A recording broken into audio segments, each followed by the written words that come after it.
Good day, Internet. Oh, Internet, good day. What's going on, all. Internet? How y'all be? Hello. How y'all doing? Yeah, what it do? No, seriously, Internet, what's going on?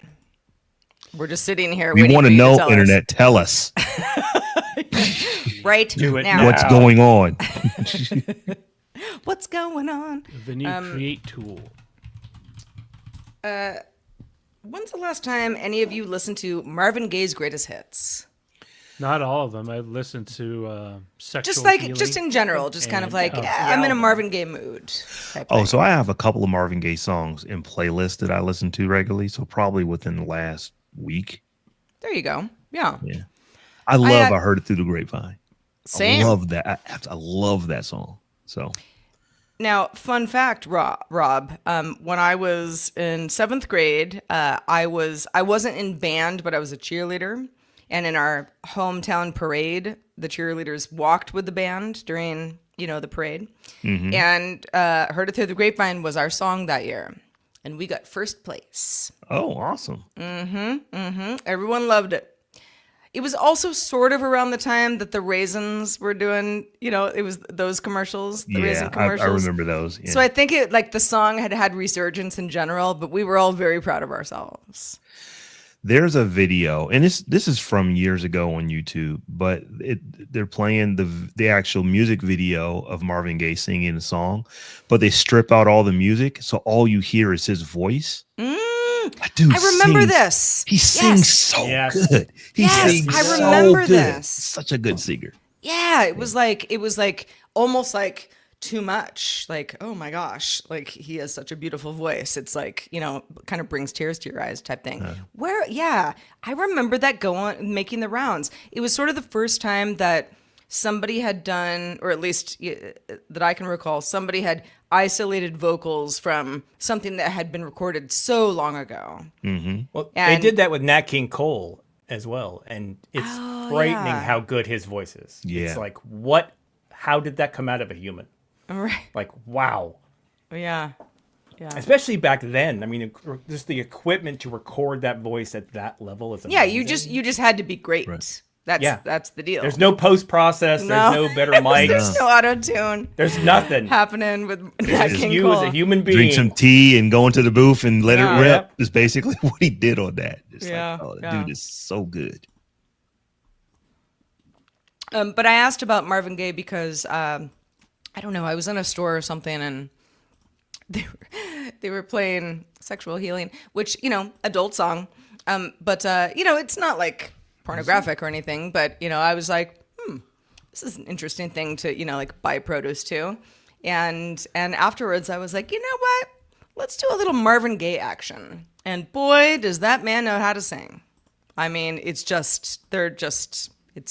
Otis Redding is my favorite. Marvin Gaye second. Close second. I dare say that there are quite a few millennials, older millennials, that are that were birthed to that song. Good Yep. possibility. Yeah, I think that's fair. You're born I think around that's fair. 81, 82, 83. Yeah. Good chance that Marvin Gaye was played in the background. Kind of fun though. You're like, that song's named after me. or vice versa. No, it's very No, important. You song. Mom and exist Dad, I because didn't of need this to know song. that. Yeah. I was minute named warning, after 2 a Bob minutes. Dylan song, so very different type of vibe, but whatever works for you. Let me see who emailed me. Roger, do you know what Roger was significant to your parents? My dad picked Roy as his American English name. And what other famous Roy is there except Roy Rogers? Roy Rogers. No. So Yeah, I guess you did tell us this at one point, but it's been a while. Roy Rogers, I like it. It's a good name. yeah, and it's nothing. There's no. I mean, this is the thing. A lot of Taiwanese people who came over from Taiwan picked a lot of their names because of characters from Gunsmoke, because a lot of U.S. westerns played on like repeat. Yeah, it just that it was country. yeah. It So was you'll often meaningful. find 1 minute. older women from Chinese women from Taiwan who have like a name Kitty or something because they're all from those westerns. They just pull the name that they could that was easy for them to pronounce. And Hoss, Rob, what do about you know you? Are anybody you named are Hoss you a walking around? junior or a third or a fourth? I'm the third.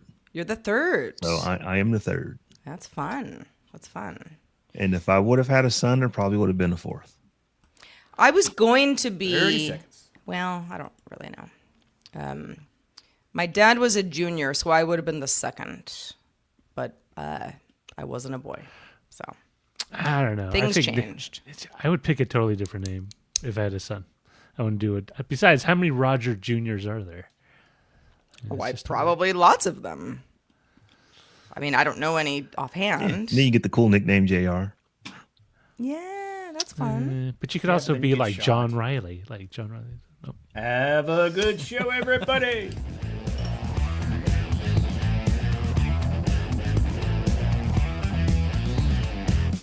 Good day, Internet. This is DTNS Live for Thursday, August 14th, 2025. From Studio Animal House, I'm Sarah Lane.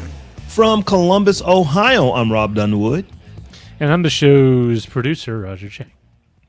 DTNS Live is made possible by you, thanks to all of you, including Jeff Wilkes, Tim Deputy, and Brandon Brooks. Indeed. Thank you to everyone who joins us live or after the fact. But if you are on DTNS Live, this is the show where we discuss the tech news to help us all understand it as we go through it a little bit more in depth together. Robb Dunewood, how are you doing today? I'm doing good. It's been a good week. August has been pretty nice for me because I think I said that last week too. But yeah, it's been a good August. Yeah? You know, it's funny. Right before the show, at least in my neck of the woods, Roger's in LA as well. It was real foggy.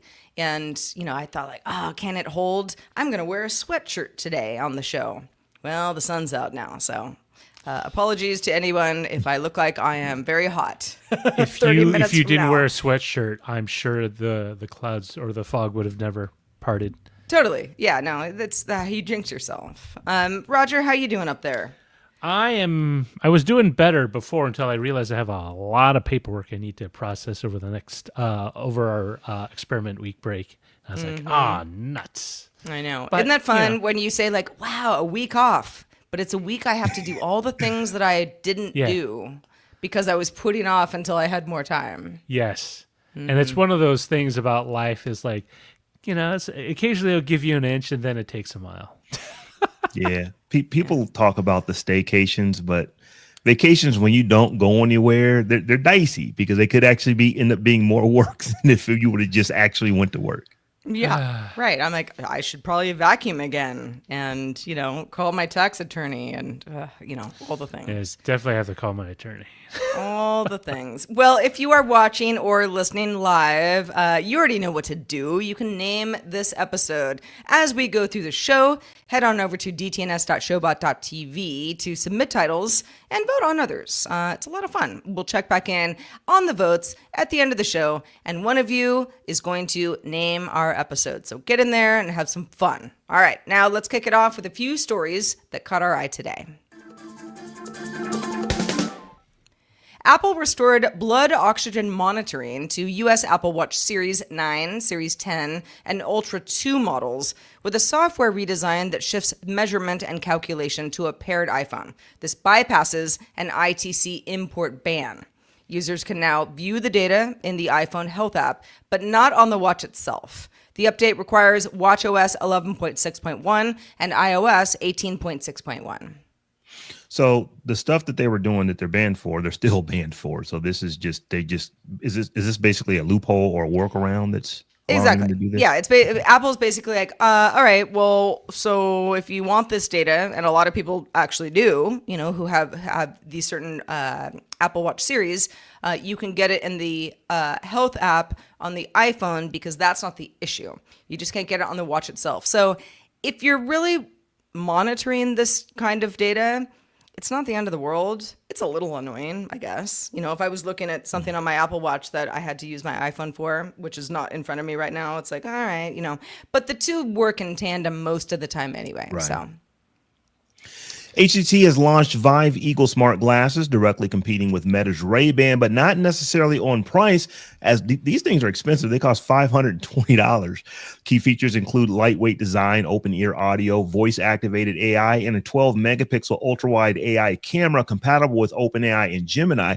They support voice commands for photos and real-time translation in 13 languages, with open-ear audio providing spatial sound. The Vive Eagle offers up to 36 hours standby and 4.5 hours music playback, and prioritizes privacy with 256-bit AES encrypted on-storage device, or I should say on-device storage. On-device storage. They look pretty nice. They do, but they cost a grip. They're $520. Yeah, $520 for these? $520 even for like really expensive sunglasses that are like super cool. That's too rich for my blood, but they do look nice, and I think that we are. I don't know. Let's say 2025, maybe the year of glasses that people are like, doesn't look bad.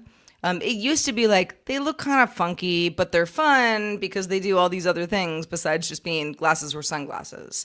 And now we're getting into a world where it just looks like fashion. I mean, $520 is what I paid for my prescription eyewear. So it doesn't. Do you really? Gosh, Yeah. that's expensive.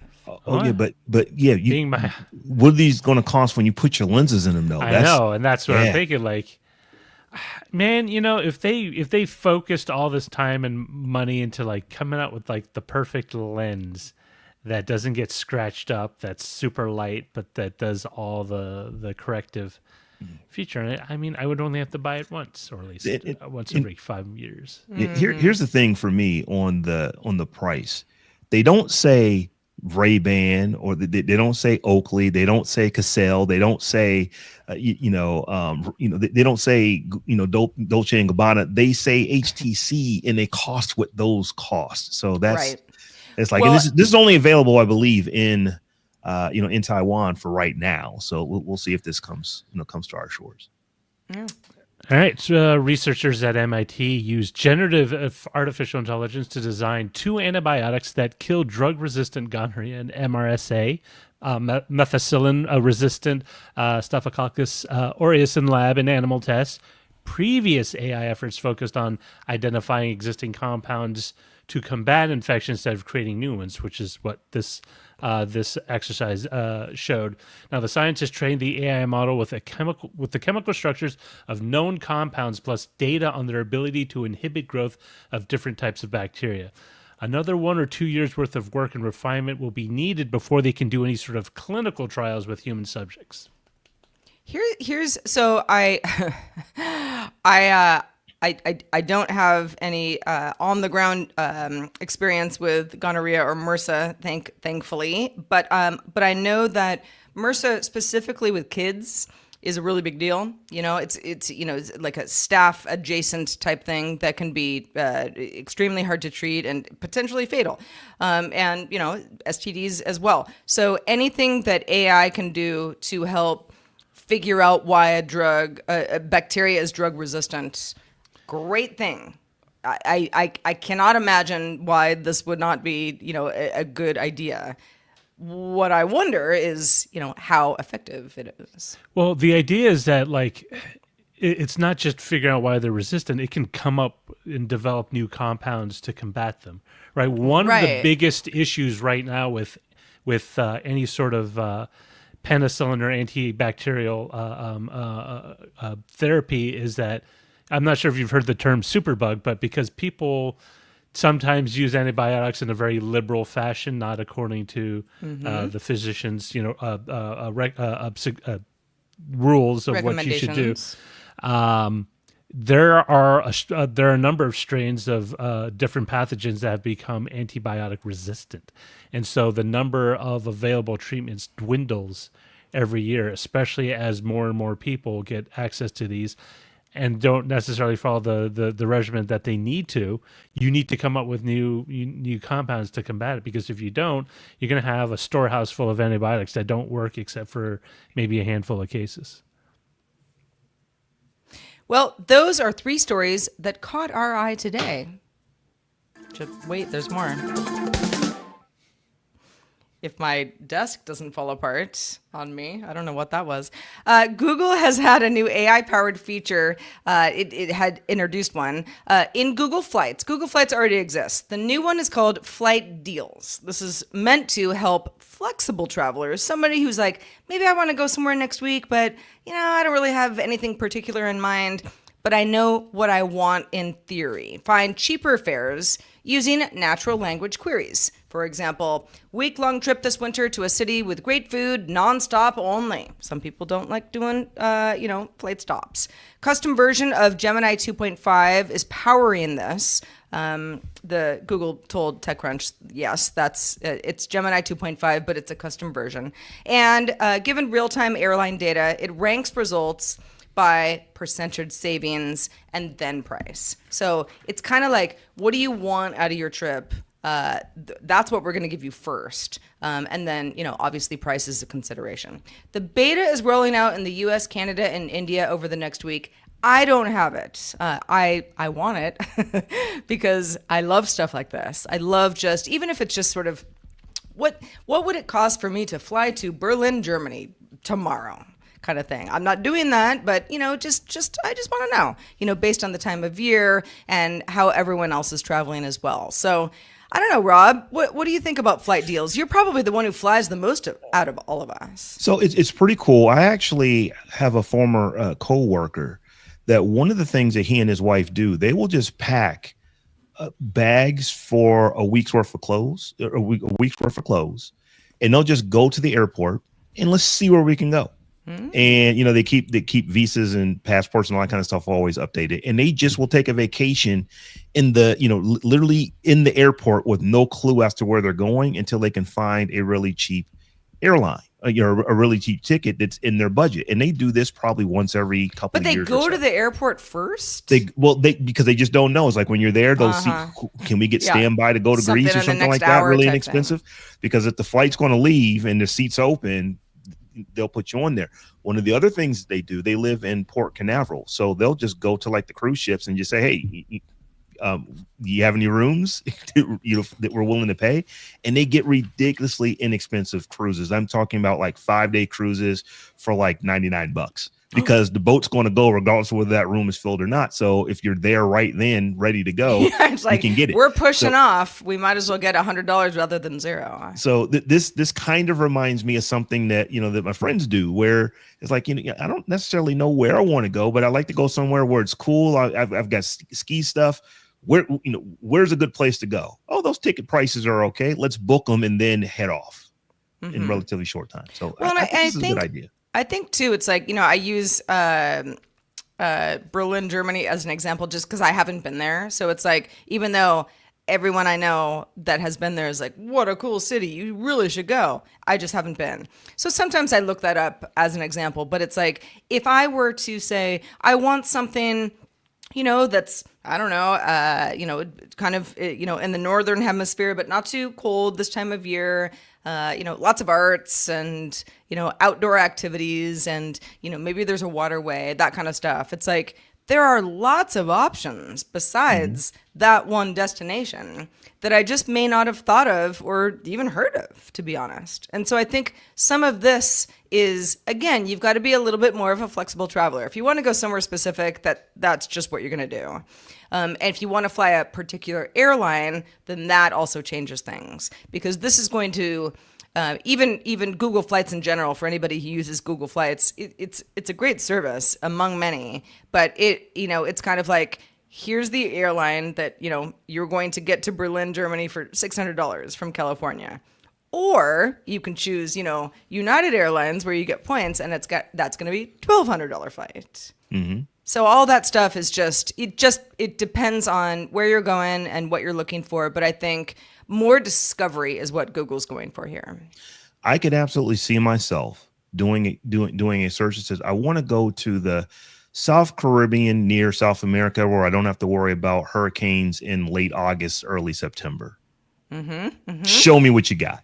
Right. And it's like, Curacao. Oh, that's cool. Aruba. Oh, I haven't been there in a while. And I could see, for someone who does travel a lot, like myself, I don't when I go to the Caribbean, I've been to so many of the islands. I don't necessarily say I really want to go to this island. I just want to go somewhere where I can sit down on a beach for 5 or 6 days and it just be nice. And I get back in the plane and come back home. So I could absolutely see myself using this.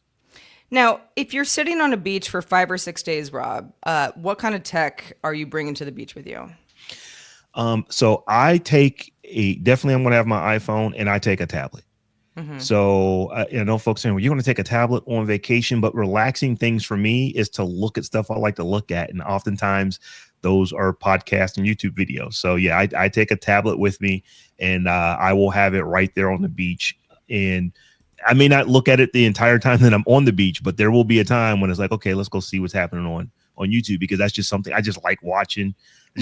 I like consuming content. So like folks like to open up a book and read down there. I'm the same way with with the tablet, where I can watch whatever content I want to consume. Yeah, it was funny. I was talking to a friend recently. We were going to go on vacation, which, it ended up being postponed. But he was like, you know what, Sarah? I don't think you should take your laptop. And I was like, don't take my laptop? What? What are you putting me in prison right now? And he was like, wouldn't it be nice to just kind of like not have that? It's like, it's sort of I think the same way you're talking about, having a tablet, just something that's connected to the internet. I don't have to do my work stuff, but to not have it at all, I'd be like, what is happening in the world? I want to do fun things. Lots of the things I do on my laptop are just for fun also. When work is over for the day. This isn't work, but fun for me is that if I'm sitting there in the, in the nice little, the little area where I've got the thing over top and I'm in the shade and I can see the actual screen on a tablet, I'd like to learn how to put text behind my head in Descript. I know that's very specific, but that's the kind of thing that I would like to learn when I'm on vacation, because I just don't have time to do that kind of stuff when I'm not on vacation. So just those little things that are fun to me. And so I am a it's kid like of that the internet. weekend project that we often just never get to because there isn't enough time. Right. Until you're kind of chilling. What about you, Roger? What do you pack on vacay? I overpack. I have really bad about overpacking. It's because I'm terrified that I forgot something, and so like I better have a backup just in case. Usually it's like undergarments, maybe too many, too many socks, and I often bring things that I can buy locally. Like one of the things I always bring is like aspirin and like big things of toothpaste. It's like I'm just flying to another U.S. city. It's better to have it rather than I'm really bad. I've gotten better over the years, but when I travel, even for like a 3 to 4 night stay, it's like way too much. I can pretty much accurately tell you the difference between 48 and 51 pounds with almost absolute certainty, because I've done it so often. But I'm with you, Roger. I'd rather take too much toothpaste and have to go figure out where I'm going to buy it. Because if you buy it in a hotel or in the convenience store next to a hotel, it's always more expensive.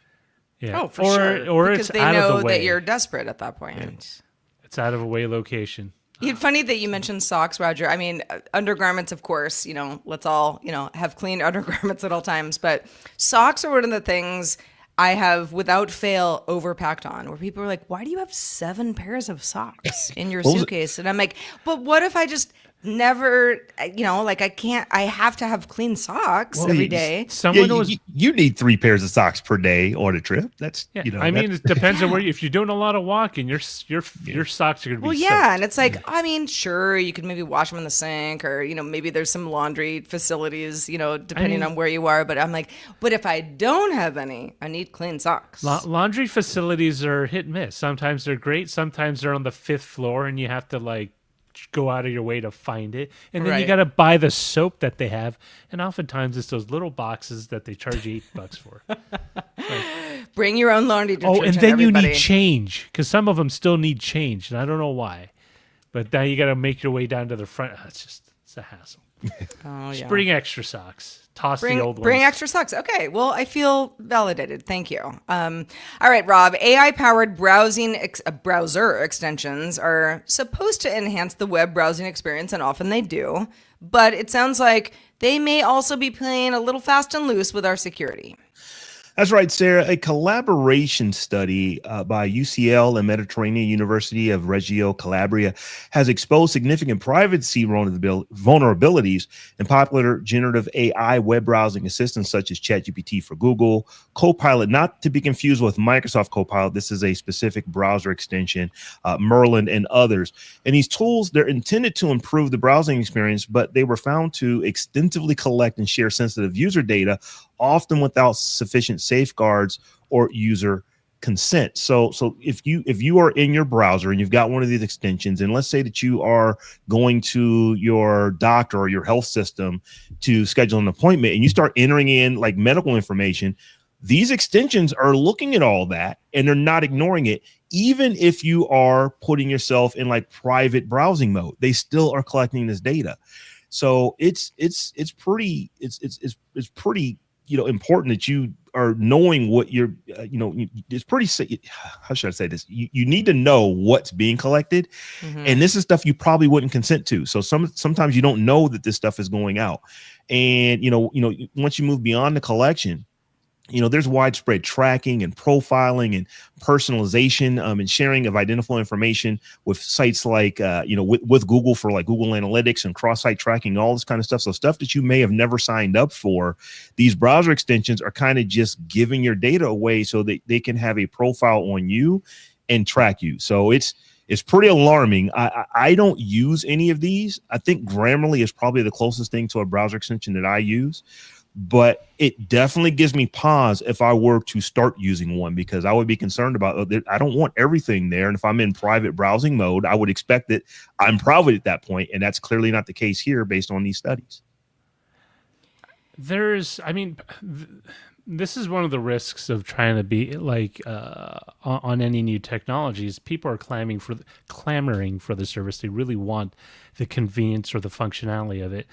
And oftentimes developers will push those out first because that's what people want. Meanwhile, things like security and privacy aren't necessarily top of mind. It's not like they skip it. It's just like it's not something they put as a primary objective. The primary objective is how do we integrate this so when someone types convenience for the consumer.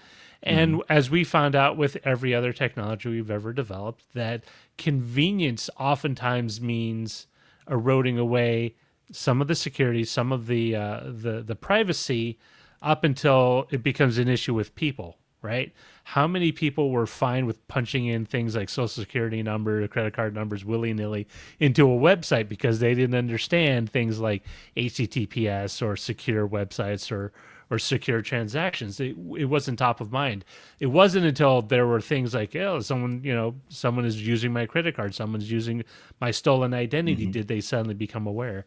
And I think it's going to need one of those instances where people are going to like, oh, wait a minute, this isn't such a hot idea. I want a better way that does all the same things these tools do, but offers me the security and the privacy. So in that perfect world of an extension that works for you, is convenient, but also is secure and private, does that exist right now? Do companies want you to have that? I think they want you to. I think in this particular case, it might have just been oversight, as Roger said, that they're trying to get out. They're trying to have their technology out there and be first. I was looking through the comments of this story, and a couple of people mentioned, well, wouldn't HIPAA prevent these plugins from working this way? And the answer is no, it wouldn't, because two things. One, they are happening this way, but HIPAA is your insurance company or your medical provider can't be fast and loose with your data. They didn't say anything about a browser extension that you choose to put your information into being fast and loose with it. So, so there are rules and regulations that we do have on some data that wouldn't necessarily be covered, because in the same way, if you wanted to go to your own browser and put in all your medical information, you could do that. This is here's an extension that you installed that's allowing you to do that as well. So I think that over time they're going to get better. Where I'm really starting to think about it is that we now actually have the browsers, the agentic browsers that are coming out, where you can have multiple tabs open and it'll go do things based off of what you have in the tabs and based off of profiles that you built. So I want to see not what happens just with the extensions, but what about the actual browser? I don't know if I should think this way, but my gut tells me that if you were doing this inside of an actual browser, if you were doing this in Firefox, if you're doing this in an OpenAI browser, if you're doing this in a Perplexity browser, or even in Chrome, that would probably be a little bit safer, just because these are much larger companies that are behind, behind these, browsers that are doing this type of stuff.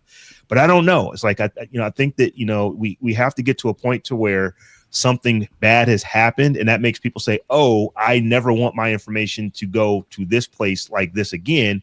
I'm not going to use your tool if you cannot ensure that. And because that hasn't necessarily happened yet, I think that we probably have to see something bad happen before we get everybody really thinking about security. I mean, if you think about data, it took a lot of data breaches for people to glom onto the fact that, like, my data is out there, it's online, it's everywhere. I want to make sure it doesn't get into the hands Once of a week, Google sends me you have new results on the dark web. Yeah. And I'm like, okay, where are they? And it's often a password that I changed a long time ago, or something where I'm like, you know what? Yeah, I don't need to have an account there anymore. But yeah, this is I will search for something for 5 seconds online, and on every device afterwards, I get ads about that device. I mean, it's like they get it. They know how to track me. I'm aware of this. I'm actually looking at my extensions on this particular computer, it's actually this is my Chrome browser, and I do have it attached to a few different devices, but I don't have a lot of extensions. But I think it's a good reminder for you to, everybody just kind of be like, what do I have in there? Is there anything that feels a little like, maybe they shouldn't have my information? Like, I've got some crypto wallets in here. I'm like, do I really need that to be a Chrome extension? I don't know. See, what I have done is, and this isn't necessarily me being security conscious, but I don't use a lot of browser extensions in my primary browser. If I am using like a crypto wallet or something like that, I will go to the Brave browser specifically to where I'm using that application as a purpose-built application. I only use Brave to check certain wallets, and I know that I've got like MetaMask installed, and I'm using it as a tool. I don't put that stuff into my regular Chrome browser. And as I said, it's not really because of security. It's because I don't want my browser to run slow. I want it to be as snappy as possible, because although I don't think I'm as bad as Tom with 30, 40, 50 tabs open at a time, I will have 10, 15, 20 open at a time. So I just don't want all those browser extensions slowing my experience down. What's wrong with 40 tabs open at one time? I'm not saying anything's wrong with it. I'm just saying 40 is like a lot. And I am one of those people who's like, you close a tab, you die. Keep the tabs open always. We don't all work exactly the same when it comes to browser experiences. But I mean, 1, 2, 3, 4, 5, 6, 7, 8, 9, 10, 11. Yeah, I probably have like 25 tabs open right now. And these are all like not for the purposes of our show right this second, but for my day in general. None of them are like stupid tabs that I should close. They're all really important to me.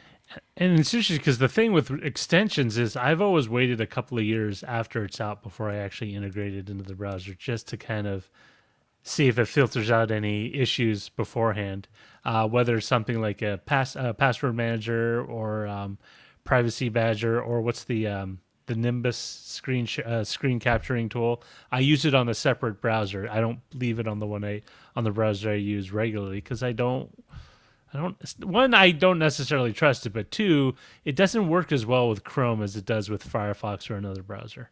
So we're talking about multiple browsers. The true story, I was working on my mom's computer. It's like, why is this thing running so slow? And what I realized is that my mom was opening up a browser window for every single thing she wanted to do, but she didn't close it. She just minimized it. So I'm in Task Manager, and I'm looking at her tasks like, why do you have 79 browser windows open?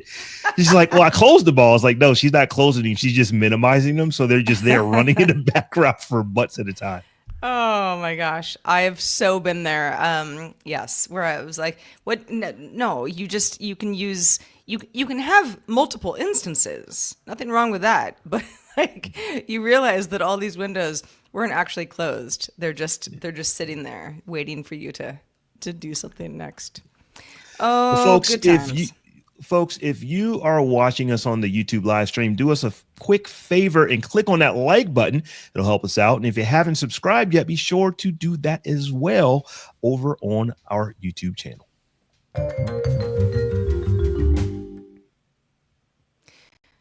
Oh, let's talk about robots, shall we? Rumors of an Apple robot in particular have been percolating for a while now, but it seems that Mark Gurman over at Bloomberg managed to add a little bit more detail to this product, or the product that may or may not actually ever come to fruition. So, Roger, what's the latest?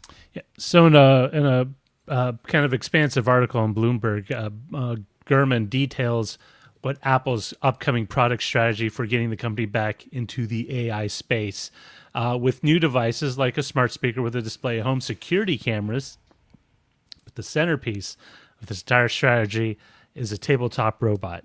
Now, according to the people familiar with the matter, the robot resembles an iPad mounted on an immovable arm. It will follow users around the room and interact through a visual personality version of Siri called Bubbles. It will inject itself into conversations and suggest relevant information to kind of make the experience more conversational, like you're talking to an assistant. Yeah, this is a guest that you've invited over for dinner type thing. The display will be 7 inches, which can be extended and swivel back to track people. So as you're walking around, it just kind of follows you around. If you remember, what was the name of Kevin Spacey's character in Moon? Where he's like that kind of he's the computer in that, and so if you're say doing something like a FaceTime call, you'll be tracking you, so you'll be always looking at the screen. Now, Apple thinks customers will use it on desks, kitchen counters, for work, media consumption, and daily management. Now, the company is also looking to other robot designs, including a mobile bot with wheels, very similar to what Amazon developed with the Astro, and possibly a more humanoid-like model.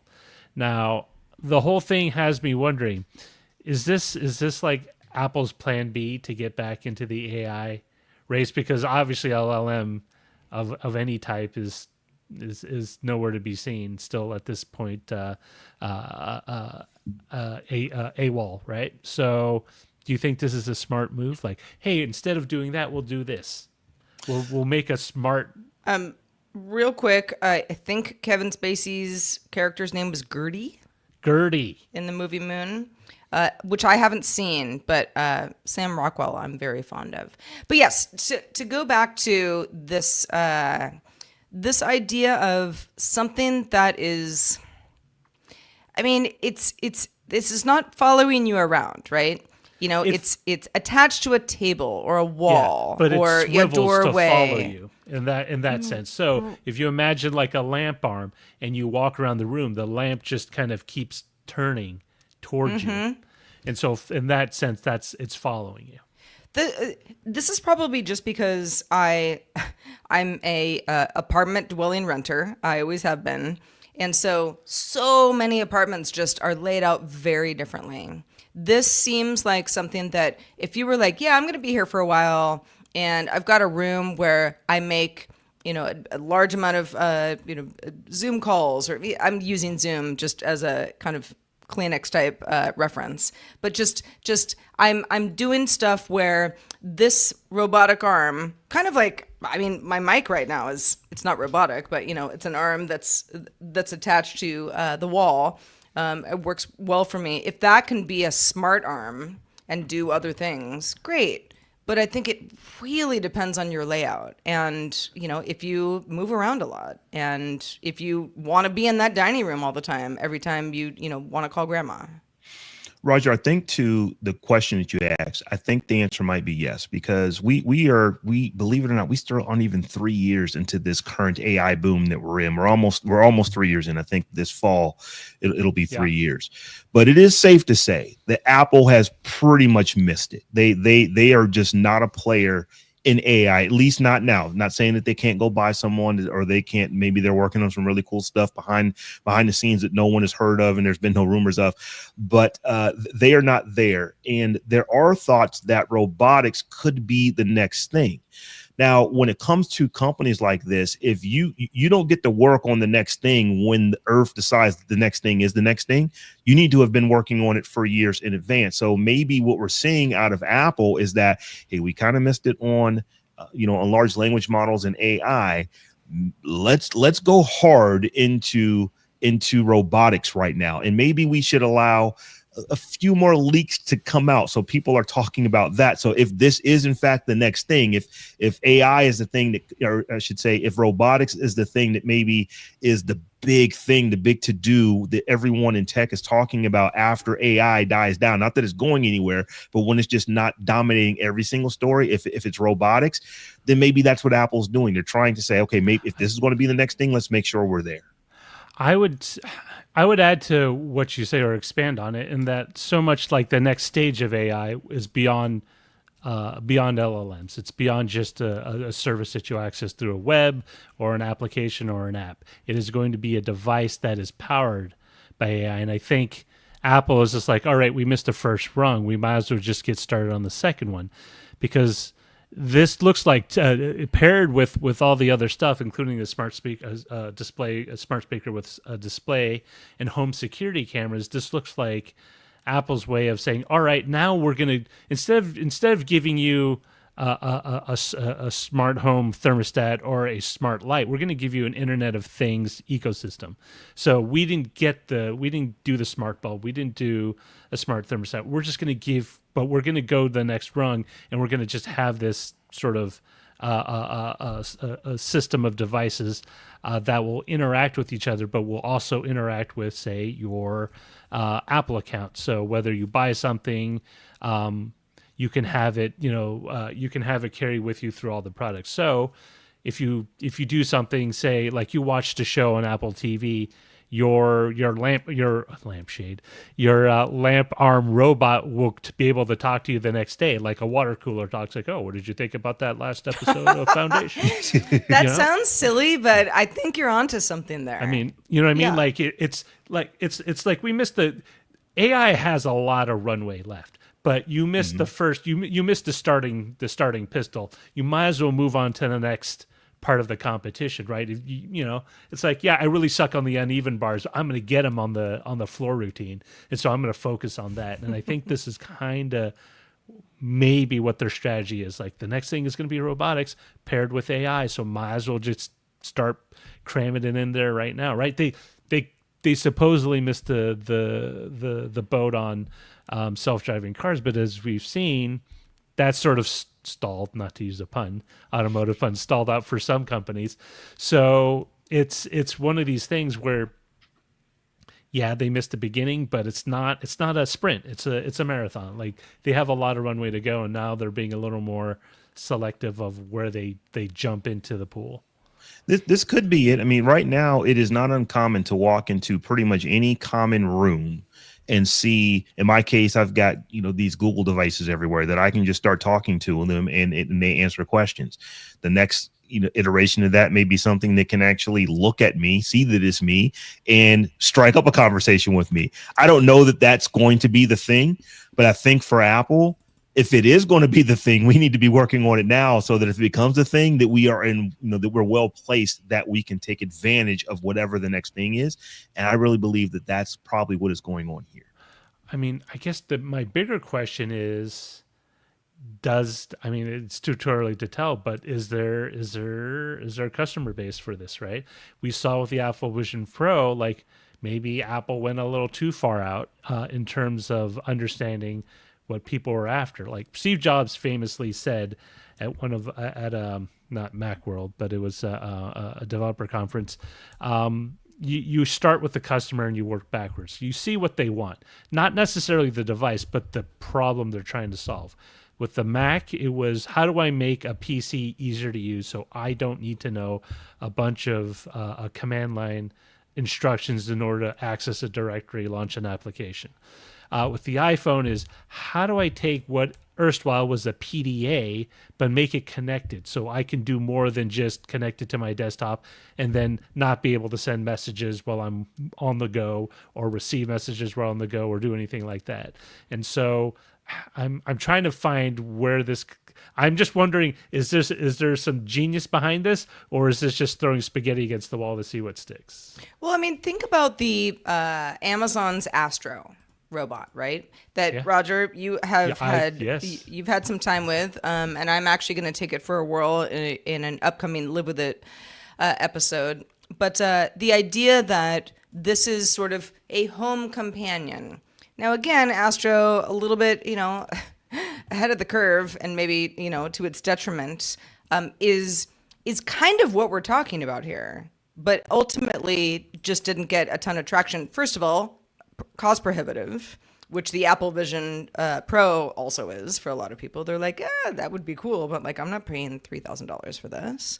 When you can pay $300 for something that's pretty comparable, at least for consumer use. So I think that is Apple's biggest challenge here. Apple is great at presenting stuff for a premium price, but saying, but we're the best. We weren't first because we were hanging back and making sure that we were going to be the best. But I think when it comes to our new AI normal, that a lot of that stuff goes out the door. It's more of like a scramble to just keep up. And I mean, going back to what you're saying about the Astro, I mean, I was really stretching to find uses for it, right? Like, it's a big, heavy robot, and it rolls around, which is great. But also at the time, my kids are a lot smaller, and I was always worried about it rolling over their feet. But also, like, when the kids were using it, there were a lot of programs for it, but they really just used it as a rolling tablet, right? They already had tablets, so they understood that. So it was chasing a use case that hadn't been decided yet, other than the standard security. Make sure your doors are locked, the oven's shut off, and all the. But it couldn't do things like pick up your pick up deliveries at the front door. It couldn't grab your mail, like all the things you think you would want a robot to do. And I'm trying to find that usage here. Yeah, I hate to go to Star Wars on everything, but this is what it reminds me of. When you go the big giant warehouses on whatever planets with a lot of sand in Star Wars, and there's always that orb that comes out of the building on the ball, and it's on the arm. This is kind of what that reminds me of. And I just say it like this: it's like we're talking about the Astro. The Astro wasn't it, but if the Astro becomes BB-8, or heaven forbid, if it becomes R2D2, then we're into something. So this could just be the early iteration of what we eventually may see. So remains to be seen. I color me a little skeptical, but I mean, if this is Plan B for Apple's AI strategy, I will give them benefit of the doubt. All right. Let's move on to drones. Also a thing that you see in the Star Wars franchise. But in the real world, Insta360 announced Antigravity. That's its first drone under its own brand. So Antigravity is a new brand that has a few models launching in January of 2026. So we're talking about it now, not going to see this until early next year. This is a sub 250 gram Antigravity A1 that Sean Hollister over at The Verge was able to try out. It combines a 360-degree camera with bundled first-person view style goggles that lets you, as a person on the ground, point to fly and look in any direction without having to aim the drone yourself. You're basically just looking around as if you're the first set of eyes rather than the second set of eyes looking at a screen. The setup makes the drone your second set of eyes. Obviously, no manual camera control if working properly. Price is around $1,300 in the US. That is pending tariffs.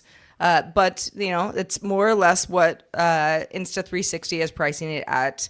And body-wise, it doesn't look unlike a DJI Mini. It's pretty small. But Insta360 wants to create a new category of what it calls user-friendly and fully immersive drones.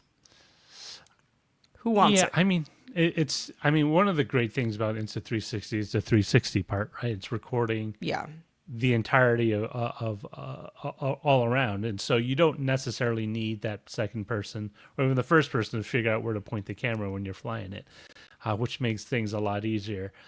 There was a time where like quadcopter drones where, there are literally half a dozen models on the market, and they're all sort of aimed at hobbyists. But drones of late have become very high market items because there've been a lot of specialty ones. Whether you're a cinematographer and you need to get a panning overhead shot of like a countryside because it's part of a movie, or you're doing insurance adjustment and you need to see over like where a neighborhood's been damaged, and so you can figure out how much you actually pay out.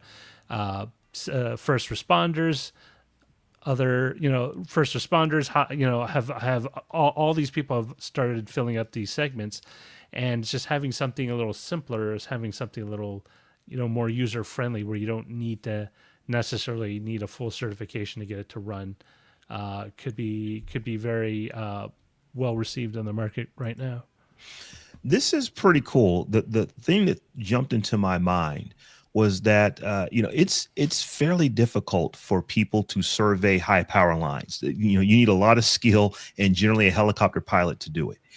And this seems like, well, here are the people who generally hang out of helicopters, which is not the safest job in the world, that are actually looking at these lines, but they don't necessarily know how to fly the helicopters or even to fly drones if they were able to go do it. But if you've got a drone that's kind of doing its thing, going where you need it to go, and you can just wear these goggles and look left and right, and you're doing some type of inspection of whether it be a high power line, or maybe you're looking at, maybe you're just a roofer and you want to look at someone's roof after a hailstorm or something like that, and you send your drone up, and you're not an expert in flying a drone, but you're an expert at looking at stuff with your eyes, and you can see, oh, there's some damage here, there's some damage there, because you've got these ridiculously cool 360 cameras built into this thing. Mm-hmm. I see a lot of use cases for this, for just regular people who aren't necessarily drone pilots, but they need to get up and see something that's not easy to get up and see. And if they can just look around as the drone is flying doing this thing, this seems like a solution for them. Yeah, I mean, just the idea of not needing a ladder half the time. If you're talking about home improvement, just being like, oh, let me take a quick look up at the roof and, see what's going on with that leakage, or, what we can figure out. For those kinds of specialists, I would think this would be a slam dunk. For a hobbyist who's just trying to feel like the drone is their set of eyes as if you're flying, also very cool. I know a lot of my friends who have drones don't use them for any real reason besides being like, look at this cool video I took. I flew around the neighborhood, but I didn't actually fly, but I flew. So to feel like that's even more immersive is cool. But I think that they will sell units based on what you were hitting on, Rob, and that's stuff that you need to do to fix things, and it's hard as a human to get up there, and you can feel that it's as if you're there without being there. Now, one of the things that's cool about these things that we didn't talk about is the screen on one eye on the goggle. That's kind of weird looking. It's like it only shows a bystander just one. If you're running the drone, right? I can see what you're looking at, because I guess that's sort of just a privacy for everybody type thing in general, on one goggle, but the other one not. I guess because it's sort of like if I'm seeing what you're seeing, and they do both goggles, then it would just be the same view. It would just be the same image duplicated, which if you're trying to keep you said these things are $1,300, you probably add another $100 if you had the same picture on both goggles, now that we're kind of thinking about this, right now in real time. But that is kind of cool too, that someone that is not wearing the goggles can actually see what you're looking at. And they may say, hey, go back over there and look at this. And just gives you the ability to zoom into something. So this is pretty cool tech, and it's not terribly expensive as far as drones go. And in our show notes, we will have links to Sean Hollister's article on The Verge, and also he added some cool videos to his Blue Sky account, and it's worth looking at to just go like, okay, I see why this is cool, because some of you might be like, but I can operate a drone. I have the video screen in front of me. What am I missing here? And it's just a little bit more of that. Oh, it feels more like your eyes. rather than a video game of some kind. Yeah, the video is really cool because it looks like you're looking at whatever it is you're looking at. As the drone is flying around, you look to your right, the drone kind of goes over there, circles around it. Yeah. And you're looking at the thing. That is pretty cool technology. I mean, when I was a kid, if I had 3 wishes from a leprechaun or a genie or whatever, the first one was always, I want to fly. I tell you what I can't do. Always and it. that is, I'll tell you what I can't do, and that is wait until CES comes up and I can go check one of these things out, because I guarantee you that these will be at CES. There's no doubt in my mind. Yeah. If they're launching, early 2026, CES will be full of the stuff. I'm guessing they're launching at CES if it's early 2026. All right, Rob. We get lots of emails every day, and we love every single one of them. But who's in our mailbag today? Anonymous. Anonymous is in our mailbag today. Anonymous wrote in with the subject line, and I wish I had some ominous music to play here. I was driven to a life of crime. And Anonymous writes, I wanted to watch Cannonball Run, the comedy about a real car race, but I couldn't even buy a streaming copy. Yes, I also checked Hoopla with Blockbuster, Netflix, DVD, and Redbox. Also not an option anymore. I was left with 2 options: buy a piece of plastic from the same people who aren't streaming this comedy classic, or put on my peg leg and my tri-corner hat and find me a free copy online. If buying isn't ownership, then piracy isn't stealing. Oh, Anonymous. Listen, obviously, we here on DTNS Live do not condone stealing of any kind, but I've been there. I have definitely been there, especially being like, wait, so the only option is to buy the piece of plastic that I don't want to buy? There's no other option? Darn it. Yeah. It is. Yeah, there's a philosophical. What do we know, Roger? What do we know? I mean, there is a philosophical debate, and I mean, if you want to get too far and don't want to get too far into it, like, do you really have a right to see it if it's no longer available on a medium of your choice? Mm-hmm. Perhaps the ephemeral nature of that very thing is what makes it so special. No, I think, Anonymous, as they signed off saying, if buying isn't ownership, then piracy isn't stealing. I think you were being a little cheeky there. But I think a lot of people say, no, buying is ownership. If I bought it, I own it. And that's why physical media works for a lot of people for a variety of reasons, especially when it comes to content, whether it be music or movies or, all sorts of things. Piracy can also be, depending on who you are, can eye of the beholder or the listener. So here's where I am on this. If you don't buy it, and it's not on the media that you want, you don't necessarily just get to go just get it. Yeah. Right, because it's your right as a human. That's technically not right. But I get it. So if you really just don't want the physical, if you don't want the plastic, what you may have to do is buy the plastic, rip it, put it onto your hard drive, put it into the cloud or whatever, and then responsibly dispose of the plastic. That's probably what we should be telling people. Or just put it in your garage like I do with 3 other tubs full of the same shaped plastic, because I used to collect them like a madman.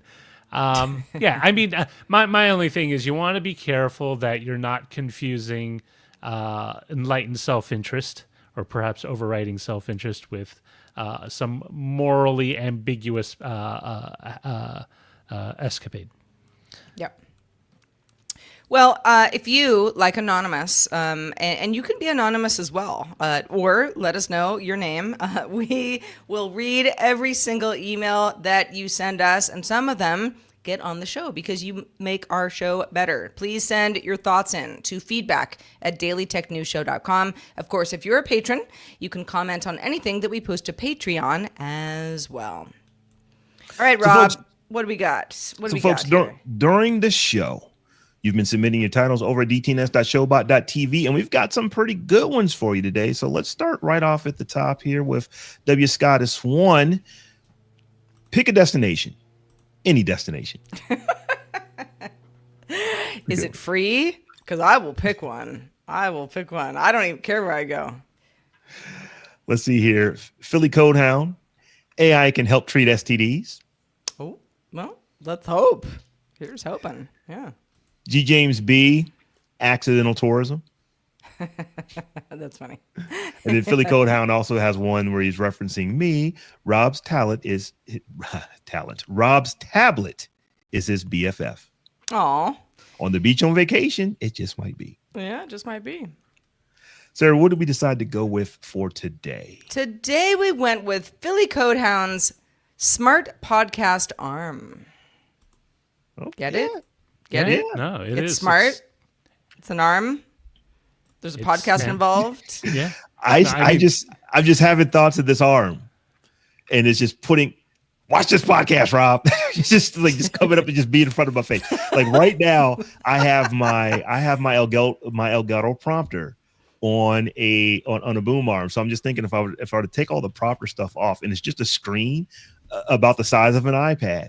It is just moving around. It's like, hey, there's a new podcast out. It is just in my face. I'm now watching what is on this arm. That is the thought. That is the mental picture that I have in my head right now. I gotta say, Rob, your friends that you described, who are just, they like to travel, pack a bag. Let's just see where the world takes us. Going to the airport. I think we've all had that feeling, right? Like when I'm at an airport, I don't know. I mean, pre-2001, obviously, it's like I have to have gone through security. I can't just kind of hang out at an airport. But I'm doing something. I'm going somewhere. But, sometimes I'm looking at all the flights and it's like, wow, I could just go to Madagascar right now. I could just do that because I've got my luggage. I could do that. That's a fun and slightly dangerous way to think, but I bet they have some really fun stories. This is going back to the 90s when I was in college on the East Coast. I knew people that one of the things they did for for spending money is that they would sign up for these lists where a package needed to be delivered overseas, and you put that package in your carry-on, so you couldn't take a carry-on, but if you could just take like a backup or just a carry-on bag, I should say check luggage is what you couldn't use. You could get a trip to France or a trip to Germany to where you just go, you get to hang out for a day or two in Germany and then turn around and come right back. This is kind of giving, regular people the option to do something similar. So it's like if you don't really care where you go and you say, hey, this is what my budget is, I want to go this week, let's figure it out. That's fun. Yeah. Let's all be more, I don't know, by the seat of our pants. Roger, we have some people to thank. They may have their own flight stories to talk about, maybe not. But who are we thanking today? We are thanking everyone in the Twitch chat for being awesome. And I'd like to give a shout out to folks like Technique, who gave us a new follow yesterday, as well as PC Mouse, who cheered us on with 60 bits, and PR Joni, 99, cheered us on with 100 bits. Thank you, one and all. Indeed. All next week is DTNS Experiment Week. We're swapping out our normal DTNS show and trying out some new ideas in previous years. We launched shows like Behind the Data and The Tech John. This year we have exclusive Android faithful reaction to the Pixel 10 event. Nika has a beauty tech show. Roger interviews Adam Sessler. Amos catches up with Jenny Josephson and Rich Strofolino. And Andrea joins Roy is launching her season 3 of Behind the Data. It all starts next Monday, August 18th on DTNS feeds. We love Experiment Week. We get so many fun new shows out of it, and we can't wait to see what resonates with all of you. So yeah, definitely stick with us next week. It's going to be fun. As far as DTNS Live, you can watch us live Monday through Friday at 4 p.m. Eastern. That is 2000 UTC, and you can find out more at dailytechnewsshow.com/live. We're back doing it all again tomorrow with Len Peralta drawing the top tech stories and Tasia Custodi giving us a tour of the new Create tools in Google Photos. Talk to you then. The DTNS family of podcasts, helping each other understand. Diamond Club hopes you have enjoyed this program.